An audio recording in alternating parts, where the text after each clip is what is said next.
Hello everybody, video here for you today. This is the No Cap Recap of the Curse of Oak Island Companion Show, Drilling Down, Season 12, Episode 2, called The Chosen.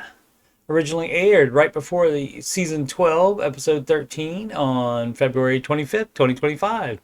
If you missed my recap of that or any other episodes, there's a link to my Oak Island playlist in the upper right. Let's get into it. Previously, on the Curse of Oak Island, people have been looking for an incredible treasure for 230 years. Wearing the same shirt as the last drilling down, and indeed it appears as though that one, to kick off the season, was filmed at the same time as this one. Maddie Blake is up on the hill north of the Money Pit area instead of doing a causeway walk and talk. Perhaps the production company just bought him a bunch of the same shirt because I believe he has worn that same shirt for the past 2 or 3 years at least. We start in the war room with Doctors Michael and Spooner explaining that there are no longer high gold content readings in the water north of the baby blob, which they spent significant time pursuing. It's frustrating, but the good news is that they still exist to the south. The thinking is that the water used in the sonic drilling process flooded cavities, thereby diluting the existing water. Dr. Michael also said that based on the data, perhaps there is more than one source of metal responsible. He goes on to say that may be the reason they can pinpoint one location. Another thing that could have contributed to the loss of gold content in the northern water is what I named the Spooner collapse. He didn't cause it, but he reported it to Rick.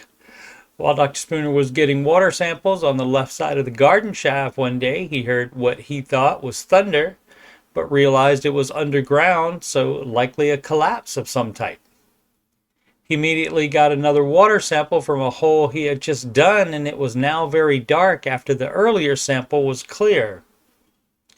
The probable collapse could have blocked water flow from the source metals. Of particular note here, the F4 borehole circled northwest of the chapel shaft, near the bottom center, gave the highest gold and silver content readings they have gotten in the Money Pit area.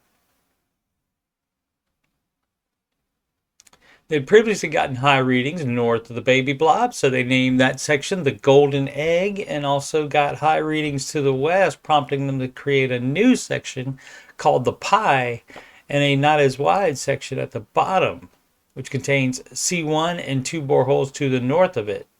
The previous image shows that it was north of the line, and this one is 2, maybe off by just a little. The red dot to the far east is labeled FTS-8. I remember them digging there to try to trace the tunnel below the garden shaft, but not the name of it. Someone in the J-Free 906 Freeman Files podcast guessed that it stood for Flood Tunnel System, and that's as good a guess as any. Note Aladdin's Cave at the bottom of the image. More on that coming up. Probe drilling in the garden shaft after it was refurbished and deepened to intersect the tunnel under it eventually caused the garden shaft to flood. It's very unfortunate because tunneling to these targets would be much better than sinking caissons. Marty says it's easy to believe that the earliest flooding right through the latest flooding with massive amounts of seawater was not natural, meaning a man-made flood tunnel. Dr. Michael agrees, saying that if a tunnel is backfilled but water still comes in, it could be man-made. Geologist Terry Matheson says that the only way they would be able to block the water out at this point would be to put a caisson over it. Not in this episode, but something related, all of the equipment left the Money Pit earlier than usual in 2024 when the current season 12 was being shot. One caisson remained. There's a close-up of it, and for orientation, see the yellow handrails of the garden shaft near the top center. This seems a little too far west to be any of the chosen boreholes mentioned. Zig and I will try to get together on March 1st or 2nd to record a video that looks more into that. Back to the drilling down episode, we find out that one of the planned caissons is going to be at the X off the southwest corner of the head and shaft. The circle in the upper west is the first caisson location. In 2022, the team drilled into a cavern and eventually sent a camera down capturing what looked like a tunnel. Subsequent water testing revealed evidence not only gold, but wood as well. If there's a tunnel, the source of those could be coming from elsewhere. For example, the head and shaft, as Steve Guptill suggests. Scott says that they have the option of putting in a liner that would keep the hole stable so they don't have to backfill it, which would make returning to that hole much easier and faster, which they could do in any caisson. The circle will be the first caisson location. It is about 6 feet from the C1 caisson, named for Charles Barkhouse, who picked that spot in 2015. After drilling into a 20-foot high cavern 71 feet down in C1, a camera revealed a possible tunnel entrance on a gold shiny object embedded in the wall. There were also multiple triangular shapes in the walls exuding gold color as well. 2 subsequent dive operations failed to produce any artifacts or answers. The first borehole of season 12 was near C1 and went through what they think is the side of a shaft at 99 feet, possibly the original money pit's north or northwest edge. Maddie is holding a chunk of wood brought up in a core sample. Also, a soil sample from over 100 feet deep in the money pit was a 95% compositional match to the concretion found under Cone E of Nolan's Cross and a Lot 5 mortar sample.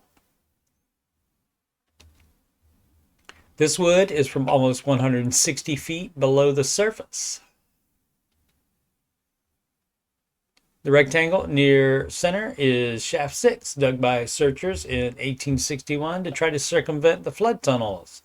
Tom Burns of the J. Free 906, the Freeman Files podcast, proposed that lines leading away from shaft 6 mark a tunnel that, if extended, goes right by the first caisson target. The problem with that is the tunnel dug goes west to east to the money pit, as shown in this still from an animation. The documentation says that they dug shaft 6 18 feet west of the money pit, so the money pit has to be to the east of shaft 6. Of course, shaft 6 could have more than one tunnel.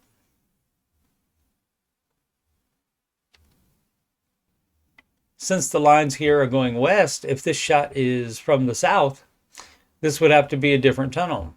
Again, I'm directionally impaired, and perhaps this is a shot from the north and the lines are going east. Hopefully Zig can explain it to all of us, and I'll have that video up by Sunday night. If so, I'll put a link to it at the end of this video. As you might have guessed, that 1861 shaft flooded just short of the money pit, and people on the surface heard the money pit shaft collapse a few days later as water remained undefeated on Oak Island. This pickaxe was brought up from the RF1 caisson, and the metal in it was narrowed down to southern France, northern Italy, or western Norway. Recent research by Dr. Doug Simmons was presented in the War Room that contained historical writings that linked the Vikings to the Knights Templar. The Norse had already settled in Newfoundland in the 1100s, so it's not out of the realm of possibility that they shared information or even provided transport for the Templars, who they fought alongside in the Crusades. May the Norse be with us all. Maddie meets with rock equipment owner and CEO Vanessa Lucido, and it's always good when she's on the island because that means caissons, which means pulling a lot of material up from underground in the money pit area. She has 2 people from SB Canada assisting her this year since the Laguna team wants to not only do more locations but also dig deeper. The red circles represent the 21 previous caissons over the last 8 years, ranging in diameter from 4 to 10 feet that Vanessa has overseen. These are 4 chosen spots for caissons. The northwest one to the right of F4 that it seems like they already did. So you see F1 here. And maybe the new one will hit some of those open areas in between the circles. But it didn't look like it. Also, the left 2 in the bottom center near shaft 6 are going to be done. But the only thing west of those is Aladdin's Cave as the 4th circle, which I suppose could be the original Money Pit shaft. They will be using 7-foot diameter caissons this year. Also, the oscillator will just be turning in one direction this year, which is more powerful and faster, but is that still oscillating if it doesn't move back and forth? There will be a new, more powerful and efficient wash plant this year, and that is shown in the episode that immediately follows this drilling down. The link to that episode recap will also be at the end of this video. Vanessa tells Maddie that her company usually does foundations for high-rise buildings and bridges, and they never did anything like treasure hunting until 8 years ago when the fellowship contacted her. She said Rick gave her a jacket that says treasure hunter on the back and that she is definitely invested in the search. In the war room, Maddie asked Marty what his choice location is, and he said he would go with Rick as far as finding the 1861 collapse between shaft 6 and the original shaft. Rick doubles down on that when asked. He says he has thought since he was a little boy, why don't they go back there since it's obviously somewhere along that 18-foot tunnel?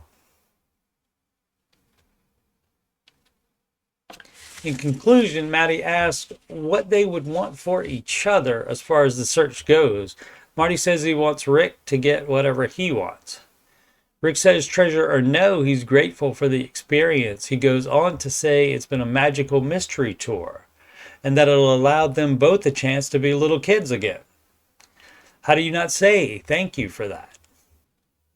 Thank you to the fans. Thank you to you, gesturing towards Maddie. Thank you to the guys around the table. Thank you to the men and women behind the scenes. How do you not say thank you for that? Rick says, okay, let's go dig. Thank you so much for watching this recap. Please subscribe, like, and comment. Sempre avanti.